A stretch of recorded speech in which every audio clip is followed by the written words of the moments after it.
I decided to change it up a little bit today. Get outside. The weather is a little bit nicer than it was a little bit earlier today. The sun is out, it's shining. It is very breezy and chilly, however, so that is why I decided to come inside of the greenhouse. And as well, I'm on babysitting duty. I don't know if you can see, I have some rambunctious company this weekend.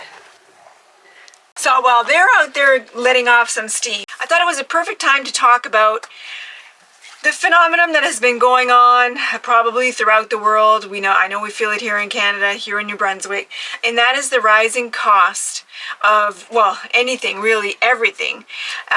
You can't even walk into a grocery store without noticing how the prices of everything has just jumped. My usual box of cereal that I used to pay $5.99 for is suddenly $9.50. It's crazy.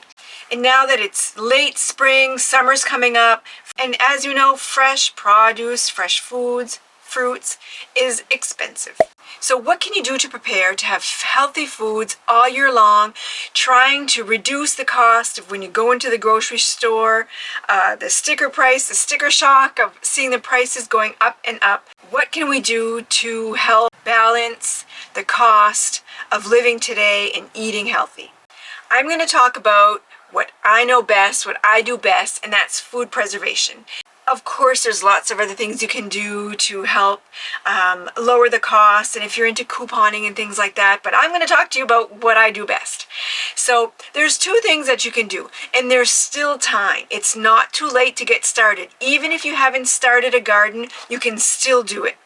So I want to talk about what you can do if you have a garden, and some other alternatives if you don't have a garden. Don't say like, oh, I'm not going to listen to her because I don't have a garden and she can't help me. But I do have some other suggestions, so just bear with me. Of course, the cheapest, the most economical way to prepare for the winter months is if you have your own garden.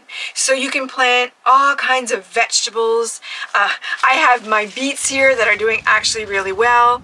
I also have some broccolini planted. My dad has some cucumbers over there in the corner. There's lots of tomatoes, herbs. I have my basil.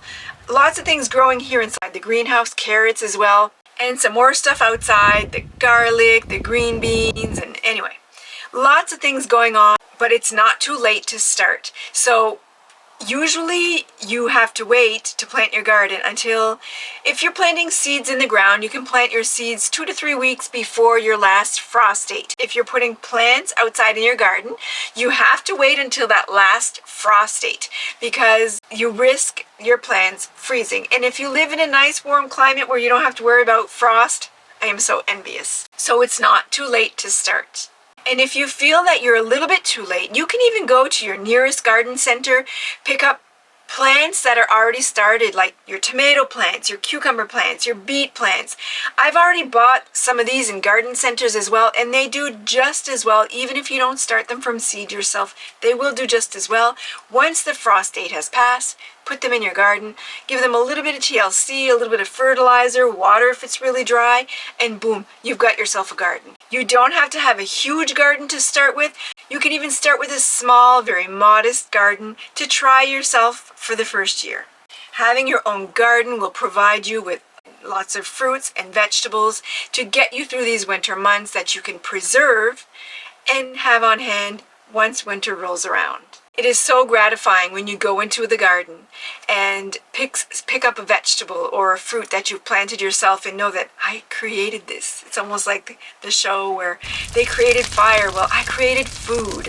So it's very gratifying. I don't know until you actually experience it yourself if you can actually realize how great that feels. Like here I have beets growing beside me, and to know that I can just come in here at any time for my meal and pick up these delicious beet leaves to make a salad is just great. And you're eating your salad and like, wow, like I did this myself.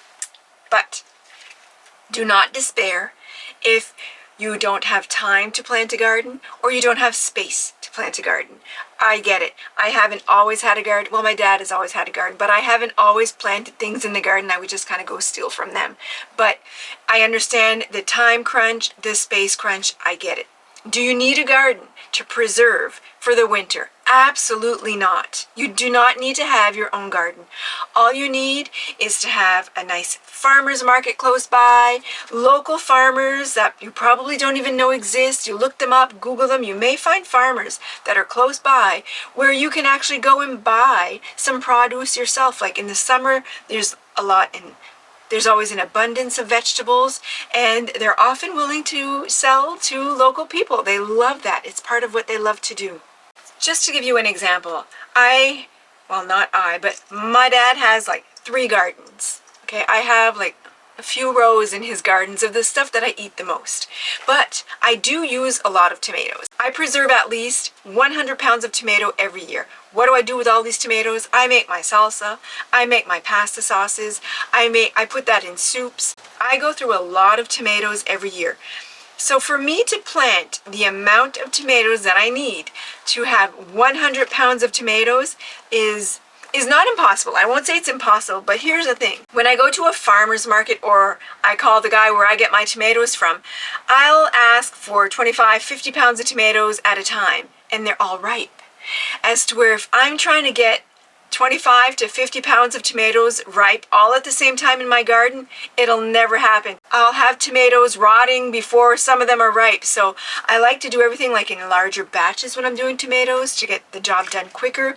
So I buy most of the tomatoes that I preserve just because it makes it easier. So you're saying there's no farmer's market around here. There's no farmers around here. I live in a big city. I'd have to drive way out to find a farmer's market, a local farmer. I'm out of options. You're not out of options. So the next thing that you can do is you can go to the grocery store and you can buy things on sale. You can watch for sales. The carrots are on sale this week. The beets are on sale this week.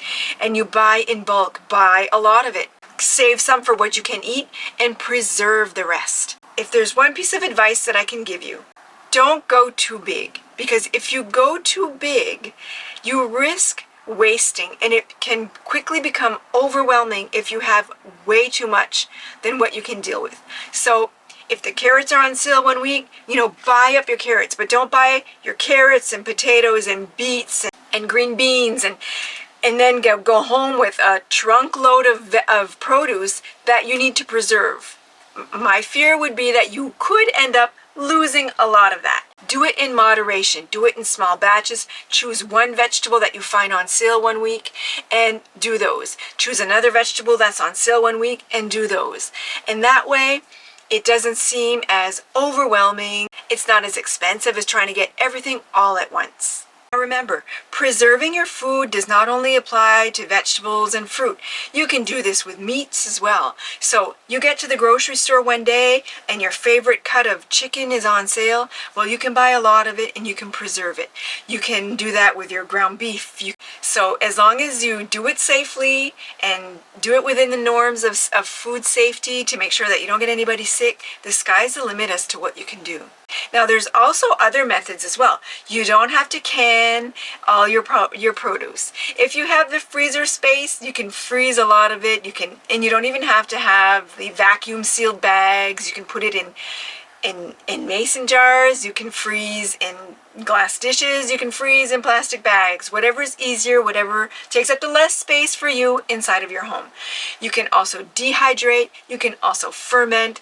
There are so many things you can do when it comes to food preservation. So I hope these tips have been helpful for you.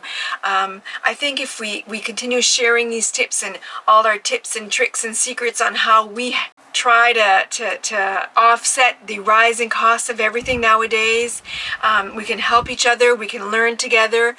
If you are interested in preserving, you can check out my channel. I have lots of different videos on canning foods. I have some dehydration. I have some fermentation. I freeze some things. So be sure to check out my channel to see what other topics I have there that are of interest to you. I hope you've enjoyed this video on tips and tricks and stuff. Please continue watching. If you do, give it a big thumbs up. Be sure to subscribe and check back again soon to see what other content I will have coming out.